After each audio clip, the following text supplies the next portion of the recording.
Hello student, एक बार पुनः आपका अपने YouTube चैनल्स के ऊपर हार्दिक स्वागत है। हम अपवाह तंत्र के बारे में कर रहे थे। हम प्रायद्वीपीय भारत की नदियों के बारे में चर्चा कर रहे थे। उसके अंतर्गत कुछ टेक्निकल प्रॉब्लम्स के कारण हमारा जो टॉपिक्स है प्रायद्वीपीय भारत की नदियां, उसका कुछ जो पार्ट है वो रह गया था। ठीक है, तो उसको आप करने की कोशिश करेंगे हम। तो हम क्या कर रहे थे, हम प्रायद्वीपीय भारत की नदियां कर रहे थे। उसके अंतर्गत हमने पश्चिम की ओर अपवाहित होने वाली नदियों के बारे में चर्चा कर ली थी। ठीक है, तो अब हम करते हैं क्या, पूर्व की ओर अपवाहित होने वाली नदियां। तो पूर्व और पश्चिम की ओर अपवाहित होने वाली नदियां के मध्य जो पश्चिमी घाट है वो एक जल विभाजक के रूप में कार्य करता है। ठीक है, इसके अतिरिक्त एक चीज आपको ध्यान रखनी है कि पूर्व की ओर अपवाहित होने वाली सभी की सभी नदियां हैं वो डेल्टा का निर्माण करती हैं। ठीक है, वो डेल्टा का निर्माण किस प्रकार से करती हैं,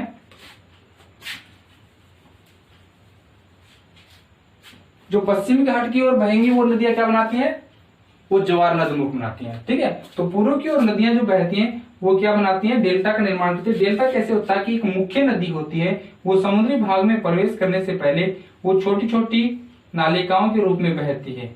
ठीक है, मुहाने के पास, और उनके मध्य वो सिल्ट वगैरह है, वो जो है जो कंकड़ पत्थर जो है, जो मिट्टी है वो जमा कर देती है, और इस प्रकार से एक मैदान, उपजाऊ मैदान का निर्माण करती है जिसका आकार ट्रायंगल जैसा होता है, उसको कहा जाता है डेल्टा। ठीक है, तो इस प्रकार की डेल्टा का निर्माण करती हैं पूर्व की ओर अपवाहित होने वाली नदियां। इनके बारे में चर्चा करेंगे, वो कौन कौन सी नदियां हैं जो पूर्व की ओर अपवाहित होती है, मुख्य नदियां। एक तो है गोदावरी,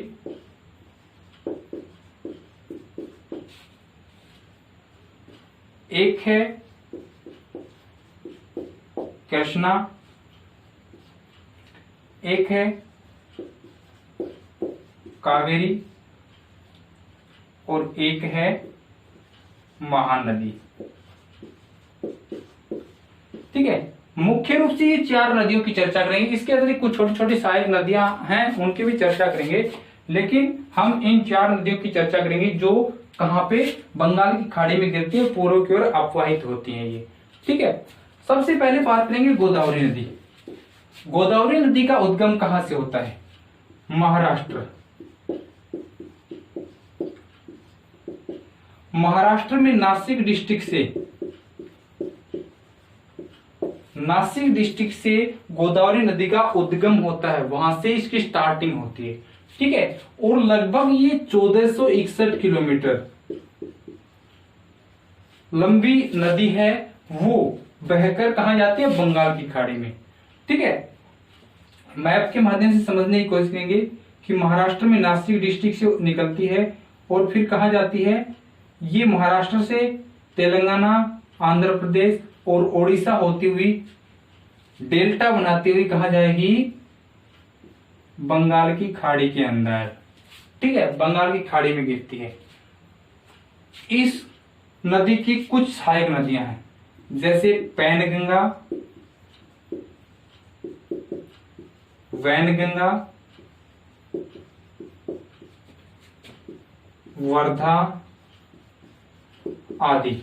इस प्रकार पैनगंगा, वैनगंगा, वर्धा आदि है वो इसकी किसकी, गोदावरी नदी की सहायक नदियां हैं। ये जो नदी है, कौन सी, गोदावरी नदी है, वो प्रायद्वीपीय भारत की सबसे लंबी नदी है।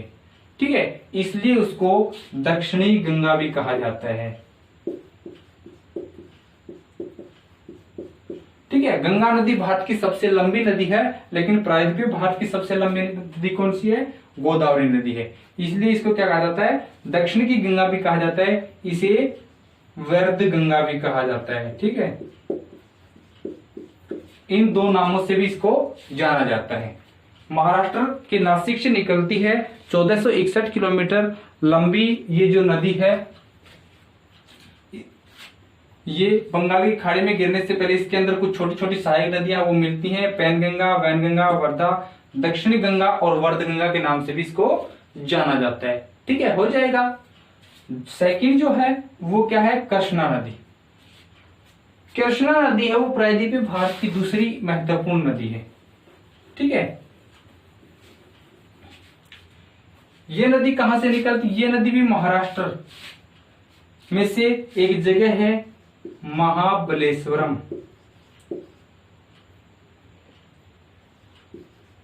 महाबलेश्वर नामक स्थान है, वहां से इसका उद्गम होता है।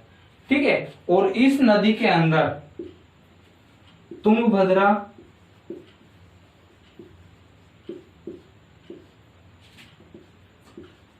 प्रभा, कोयना आदि नदियां वो मिल जाती है।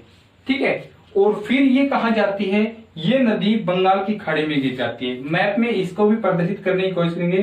कहां से निकलती है? महाराष्ट्र के अंदर से निकलती है, महाबलेश्वरम से, और वहां से ये नदी महाराष्ट्र, तेलंगाना, आंध्र प्रदेश से होती हुई डेल्टा का निर्माण करती हुई कहा जाती है बंगाल की खाड़ी में गिरती है।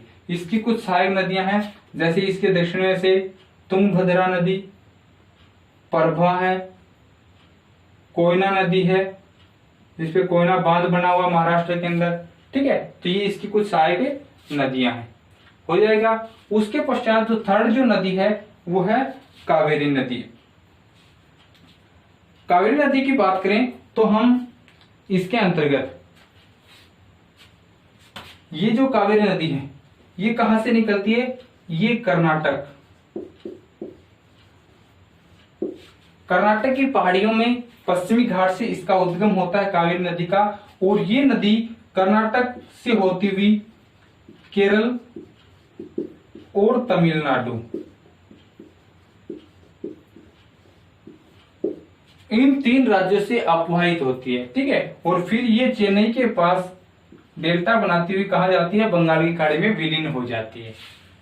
इस नदी के लिए कावेरी नदी अक्सर चर्चा में रहती है। क्यों रहती है? क्योंकि इस नदी के ऊपर बहुत सारे छोटे बड़े बांध बना रखे हैं। विभिन्न राज्यों ने बांध बनाया, जैसे कर्नाटका में कर्नाटक ने बांध बना दिया, केरला में केरला ने बांध बना दिया। तो इस प्रकार से बांध बनाने के पश्चात इसका जो जल का प्रवाह है वो आगे नहीं बढ़ पाता या धीमा हो जाता है। उसके कारण क्या होता है, इन तीनों ही राज्यों के मध्य कावेरी नदी को लेकर विवाद रहता है। कई बार क्वेश्चन आ जाता है कि निम्नलिखित में से कौन से राज्य के बीच कावेरी नदी जल विवाद नहीं है। ठीक है, या कावेरी नदी जल विवाद किन किन राज्यों के बीच पाया जाता है, तो आपको बताना है के तय, कर्नाटक, केरल और तमिलनाडु के बीच। ठीक है, कावेरी नदी, इस नदी को देखो ध्यान देना है, बिल्कुल कहीं पे भी हड़बड़ाहट में नहीं आना है। कावेरी नदी है उसको दक्षिणी भारत की गंगा, दक्षिणी भारत की गंगा कहा जाता है। अभी अभी हमने किया था दक्षिणी गंगा कहा जाता है। देखो, एक तो मेन जो गंगा है, गंगा नदी, उसके दक्षिण में प्रायद्वीपीय भारत की सबसे बड़ी नदी कौन सी? गोदावरी नदी, जिसको दक्षिणी गंगा कहा जाएगा, जिसको व्यर्ध गंगा भी कहा जाता है। और दक्षिणी भारत की गंगा कौन सी नदी है? वो है कावेरी नदी। ठीक है, याद रखने योग्य क्वेश्चन है, कई बार इसमें फंसा देते हैं कि दक्षिणी गंगा किसे कहा जाता है, दक्षिणी भारत की गंगा किसे कहा जाता है। ठीक है, तो दक्षिणी भारत की गंगा कौन सी है? कावेरी नदी है, हो जाएगा। इसके पश्चात जो फोर्थ जो नदी है, जो प्रायद्वीपीय भारत की जो महत्वपूर्ण नदी है, वो महानदी है। महानदी का उद्गम अमरकंटक से होता है। ठीक है, मध्य प्रदेश के अमरकंटक से होता है, और ये पूर्व की ओर छोटा नागपुर पठार से अपवाहित होती हुई उड़ीसा में अपवाहित होती हुई चिल्का झील के पास समुद्री क्षेत्र में विलीन हो जाती है। ये भी क्या बनाती है? डेल्टा का निर्माण करती है। कौन सी? महानदी। इस नदी के ऊपर भारत का सबसे लंबा बांध बना हुआ है। कौन सा बांध है वो? हीराकुंड बांध। हीराकुंड बांध किस नदी पर है? महानदी के ऊपर बना हुआ है। ठीक है, इस बांध से जो ये जो खनिज संसाधनों में संपन्न क्षेत्र है, यहाँ पे जो स्टील प्लांट लगे हुए हैं वहां पे ऊर्जा की खपत होती है। ठीक है, हीराकुंड बांध से।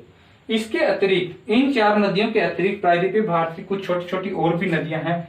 जैसे एक जो नदी है वो झारखंड से निकलती है और बंगाल की खाड़ी में जाती है। उस नदी का नाम है स्वर्णरेखा नदी, स्वर्ण रेखा नदी है वो निकलती है।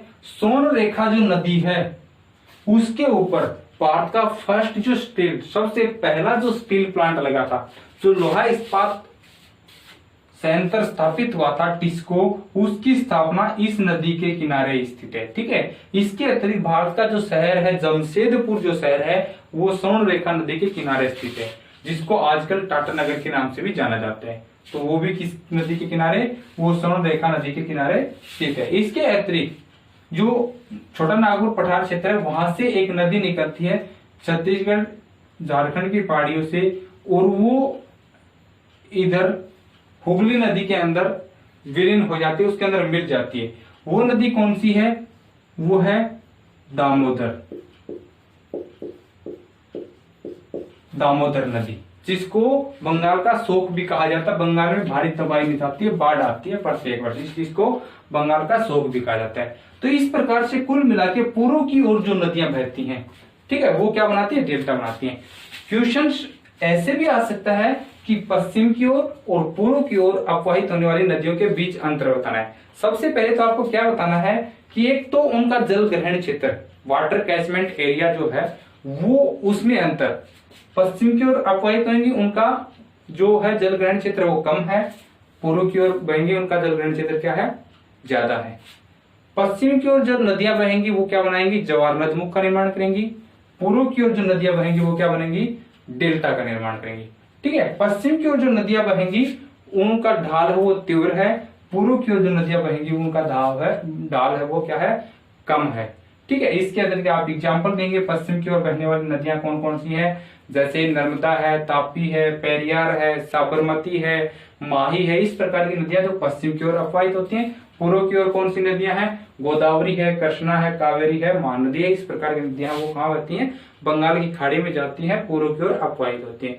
तो इस प्रकार से आपको ये टॉपिक करना है। इसके अतिरिक्त आगे इसका जो पोर्शन है वो एक मैप वर्क के ऊपर एक वीडियो बनेगी। ठीक है, तो शॉर्ट जो वीडियो बनेगी मैप के ऊपर, वो वीडियो भी आपको जल्द ही प्रोवाइड करवा दी जाएगी, उपलब्ध करा दी जाएगी। लेकिन इतना जो कराया है वो केवल मेरे बोलने भर से और आपके सुनने भर से वो चीजें वो याद होने वाली नहीं है। इसके लिए आपको क्या करना पड़ेगा, इसके लिए आपको ज्यादा से ज्यादा प्रैक्टिस करनी पड़ेगी। ठीक है, और वो प्रैक्टिस इसके ऊपर, मैप के ऊपर, रफ नोटबुक के ऊपर। इसको बार बार आप लिख के देखोगे, मैप के ऊपर प्रदर्शित करके देखोगे।